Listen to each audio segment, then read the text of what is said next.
Digital Presence Assessment for Cartier. My name is Miriam Stuckman, and I'm part of Professor Cohen's digital marketing class at NYU in the fall of 2024. So for today's agenda, we will be talking about the executive summary for the company. I will give an overview of Cartier's online presence. I will analyze the reach and effectiveness, and I will be giving recommendations. So let's begin with the executive summary. I think Cartier is probably a name to all of us. We've all probably heard of it. Probably not all have shopped there, but let's begin. So Cartier's parent company is Richemont, which is a big holding company for many different luxury retail brands. It's in the luxury retail industry, as I mentioned, and it was founded in 1847 by Louis-François Cartier. The main products that Cartier focuses on are watches, jewelry, accessories, and fragrances. And the last well-reported revenue that I could find was from 2020, and it was over 6.5 billion US dollars. So now we'll begin with the digital presence, and we'll just be going through all the marketing, all the social media channels. And I apologize for the layout, but if I go to presenter mode, I will not be able to click on the links here. So let's begin with Instagram. As we can see, it's very well structured, many followers, not following many back, which is good. It's very aesthetically pleasing. These are all photos from the latest campaign that Cartier dropped. So it's looking pretty nice. Let's move on to TikTok, which we have right here. Not as many followers, but that makes sense because the main TikTok demographic is probably not Cartier's target demographic, but it's also, again, really nice and organized. Not super engaging, doesn't fit in very well with the simple and relatable TikTok aesthetic, but at least they're staying true to their brand, which is, I guess, a good thing. Next, we will go into Facebook. They also have an X channel, but I don't have X, so I'm not including that. So for Facebook, they have a lot of followers, 5.2 million. They're also very, very up to date. Here, the last post was December 5th, which is just a few days ago. We can see it's kind of the same images as on Instagram, which is nice. It's consistent throughout the channels. And yeah, so this is the general overview of Facebook. Next, we have YouTube, which is actually one of the most interesting channels that they have because they're showing their own campaign videos on there. We can just quickly click on the latest one here.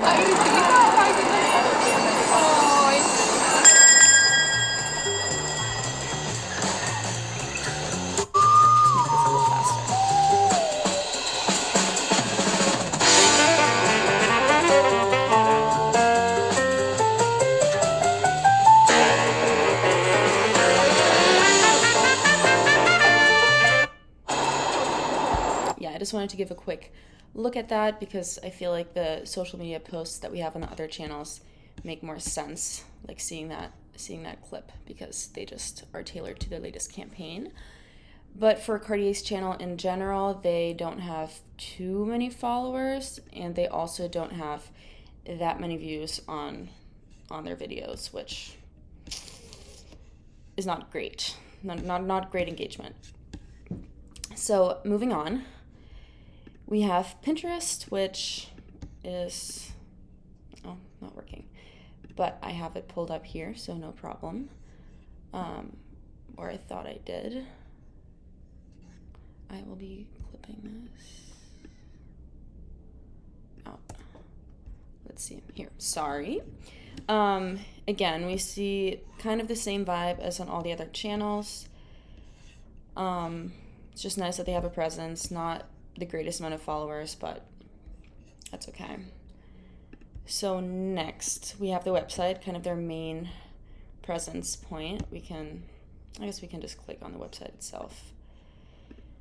So we have a very nice structure, easy to navigate. We have all the different categories that we could be wanting to shop from. It's aesthetically pleasing, like all the social channels. It's easy to shop from. We also can book an appointment directly through the website, and we can subscribe to the newsletter, which I actually did, but I haven't gotten one yet. But this is what it looks like once you sign up.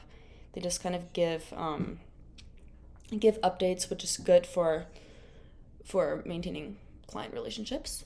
But e-commerce wise, Cartier's website is really easy to shop from. I lost the tab. It's really easy to shop from. Oh, there it was. Like I put one in my bag here. You can just literally use Apple Pay to buy it, which makes it really easy. And additionally, all the social channels link to Cartier's website. It doesn't show up here on the desktop, but on iPhones, there's a direct button to go to shop, which brings you to the website, which is like a good hub thing. It also it's the same on TikTok, but it doesn't show up on the desktop. But I think we can see it on my slides here. Yeah, there's a shop button. TikTok, it's more so integrated in the videos, but we don't want to spend too much time on that.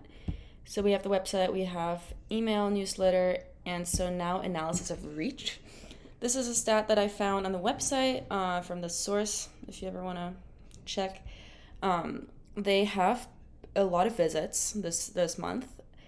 Obviously not ranked very high, but I would say 4.7 million visits is a pretty good number, even though they are a global company. So yeah, do with that what you want. And then for social, across all platforms, of course, considering that they're not all unique followers, some follow Cartier on multiple platforms, but they have over 21.5 million followers. But as I said before, their engagement is not the best. Like considering here, 54,000 likes with 15 million followers, 18,000, not great. Same kind of across all other platforms. So evaluation of effectiveness, as I mentioned, going through the channels, I think that the universal aesthetic that they have and the being true to their brand is something that they're doing really well. Like no matter where you have a point of contact with Cartier, you're going to get the same idea of the brand, the same vibe, the same aesthetic. I also think that they have a very well diversified reach and presence. Like they have TikTok, Instagram, Facebook, YouTube, so they're reaching a lot of different audiences, considering like who is more on Facebook, who's more on Instagram. Like they're targeting a lot of different age groups. They're also all very up to date, every channel. They post a lot, and as I mentioned quickly before, is they have a hub. Like all their different channels always link back to the website. Like you're always going to be led to Cartier's website to actually purchase something or book an appointment or just get a better overview. And also, I just think it's good that they're on all channels, so they have a great presence.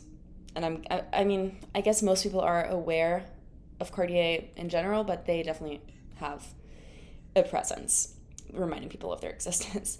And now for critiques, I think that they could be using more tailored approaches, even though I think that they do have this uniform aesthetic. I think that maybe, for example, for TikTok, they could take a more TikTok approach to it.